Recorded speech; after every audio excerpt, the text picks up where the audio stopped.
In a distant village, amid lush green forests and picturesque hills, lived a boy named Alan. He was an ordinary but cheerful and curious boy who loved to explore the world around him. Alan was the only child in the family. His parents, Michael and Alice, were caring and affectionate. They taught Alan to love nature and appreciate the surrounding world. Alan had his cozy little house, located on the edge of the village, with a beautiful view of the surrounding fields and forests. On warm summer days, he often went for walks in the forest, exploring its hidden paths and encountering animals and birds. Alan was a true adventurer and was always ready to explore new places and discover something amazing. One day, when Alan was 10 years old, his parents decided to go to a distant city on business and leave him for a few days under the care of his grandparents. Alan was glad for the opportunity to spend time in his native home. He promised to be obedient and take care of himself. The first few days passed calmly and carefree. Alan kept himself busy, helping his grandmother in the garden and playing with friends from neighboring houses. But as the sun set behind the horizon, strange rumors began to circulate in the village about missing children and mysterious events happening in the forest. Alan became curious about what was happening around his house, and he decided to go on reconnaissance. On the evening when the moon shone brightly in the sky, he left the house and headed towards the dense forest that stretched beyond his home. With each step, he felt everything around him becoming quieter and more mysterious. After walking several kilometers along the path, Alan came across an old, abandoned house standing among tall trees. The house looked gloomy and forgotten. Its walls were covered with moss, and the windows were boarded up. Despite its appearance, something compelled Alan to approach the house. He carefully removed the boards covering one of the windows and peered inside. The room was shrouded in dark shadows, but faint moonlight seeped through the cracks in the walls. Alan decided to venture inside to explore the mysterious place further. As soon as he crossed the threshold, something strange happened. The old boards over the window began to rustle, and mysterious whispers and rustles came from the corners of the house. Alan felt a little tense, but his curiosity prevailed, and he decided to continue his journey through the house. Walking through dark corridors and empty rooms, he stumbled upon a staircase leading to the upper floor. For a moment he thought he heard whispers and rustles, and his heart began to beat faster. But Alan gathered all his courage and decided to climb upstairs to find out what lay there. On the upper floor, he discovered a room illuminated by a strange greenish light. In the center of the room stood an old, dusty table covered with books and scrolls. Alan approached the table and began to examine its contents. Among the books, he found old legends and tales of ancient mages and wizards, mysterious creatures and otherworldly realms. One book caught his attention. It was adorned with golden patterns and blazing letters on the cover. This book seemed special to Alan, and he decided to open it. As soon as he started reading the first lines, something strange happened in the room. The air filled with mystical light, and small flames began to rise from the scrolls on the table, forming flickering figures and symbols in the air. Alan felt his consciousness being engulfed by something unknown, and he lost control over his thoughts and feelings. He plunged into a world of magic and enchantment, where he witnessed incredible adventures and mysterious events. New knowledge and abilities were revealed to him, and he felt that his destiny was intertwined with this house and its secrets. But suddenly, light and sounds from the surrounding world burst into the room, and Alan awakened from his trance. He realized that he had spent many hours in the house and that it was time to return home before his parents returned. Returning home, Alan told his parents about his adventure, about the old house, and the mysterious events he experienced there.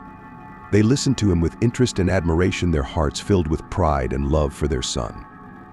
Since then, Alan began to tell everyone about his adventures, about the house in the forest and its mysteries. His stories amazed and fascinated everyone who listened to him, and he became a true hero in the eyes of the villagers. Alan realized that his adventure in the house in the forest was only the beginning of his journey. He promised himself that he would explore the world, discover new knowledge, and share his discoveries with others. His heart was full of determination and faith in the future, and he knew that many more amazing adventures and mysterious discoveries awaited him. But it wasn't as simple as Alan had imagined.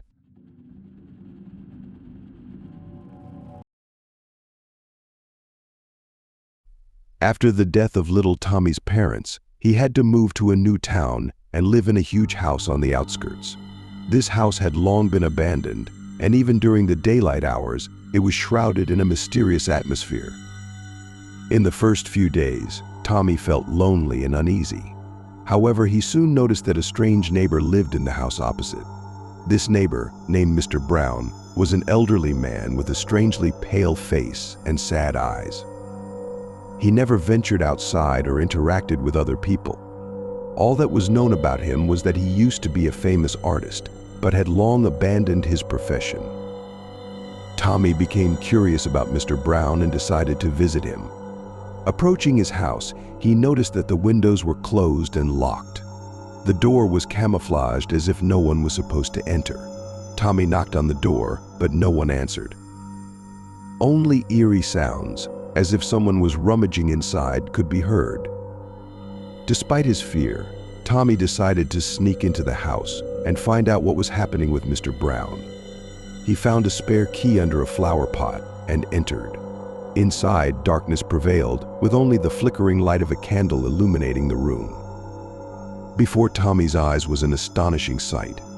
The entire house was adorned with paintings depicting bizarre and contorted creatures. The subjects of the paintings were quite dark and unusual: dead forests, abandoned villages, dark nights, and menacing figures. Some of these paintings seemed so realistic, as if they were coming to life right on the walls. All the images created an atmosphere of mystery and enigma, as if drawing the viewer into their world. Looking at them made one ponder about hidden meanings and symbolism that could be concealed behind each image. Each painting seemed like a reflection of the dark corners of the human soul, evoking mixed feelings of fear and admiration in the visitors. The gallery was filled with an atmosphere of mystery and inscrutability, as if each painting held a part of a secret that could only be deciphered by scrutinizing it deeper. Tommy continued his investigation and discovered a secret room in the basement of the house. It contained Mr. Brown's art supplies, numerous brushes, paints, models, and other artistic materials. All of them were covered in dust, as if they hadn't been used in a long time. Tommy inspected the room carefully, trying to understand what secrets this mysterious artist was hiding. He noticed an old book with strange symbols on it lying on the table. Deciding to study it later, Tommy began to examine other items in the room.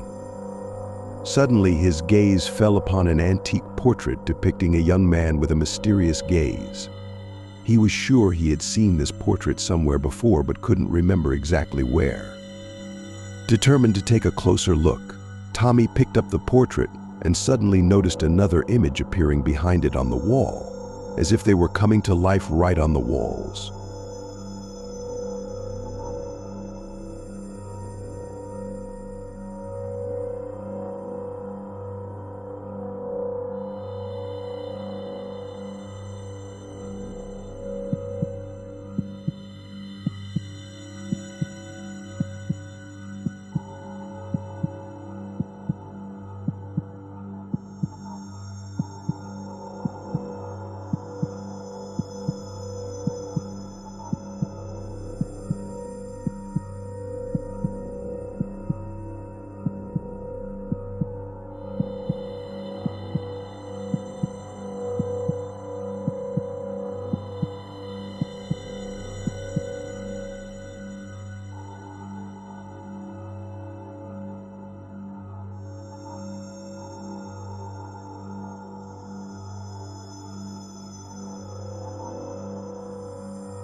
Jason was an ordinary teenager who loved spending time playing video games and movies at home. When his parents announced that they were leaving for the weekend, he was happy to be able to stay home alone. He was already looking forward the endless hours without any restrictions and annoying rules. The first evening was quite calm. Jason ordered pizza, played his favorite games, and even watched several movies. But when the clock came to midnight and he was about to go to bed, he heard something strange from the living room. It was an almost imperceptible sound, a whisper or a gnashing. Jason couldn't determine exactly. Maybe it's just a creaking door or a wind outside the window, he thought, trying to convince himself. But the sound continued, either disappearing or resuming again. Finally, curiosity prevailed over fear, and he decided to leave his room to check what was going on. Gradually approaching the living room, Jason felt his heart beat faster. When he finally reached the door, he froze on the spot, suddenly afraid that something or someone might be behind that door. He pressed his ear to the door and listened. The sound became louder, almost like a quiet whisper, but he couldn't understand the words. His heart beat even harder. Jason resolutely grabbed the door handle and abruptly opened the door, but there was no one in the room. He lit the whole room with a flashlight, but found nothing suspicious. It must be my imagination playing with me, he thought, trying to convince himself. He returned to his room, deciding that it was better to go to bed immediately and forget about this strange sound. But when he fell asleep, he heard a whisper right in his ear, "I'm here, Jason." Jason's dream was interrupted by a piercing whisper, which sounded like a whisper from the depths of hell. He jumped out of bed, his heart pounding so hard that it seemed like it could jump out of his chest. "Who's there?" he shouted, feeling his voice trembling with fear. But in response, it only seemed to him that a quiet laugh was spread around the room. His hands trembled when he tried to get his phone to call his parents or the police. But the phone was somewhere at the other end of the room, and he didn't dare to get away from his seat.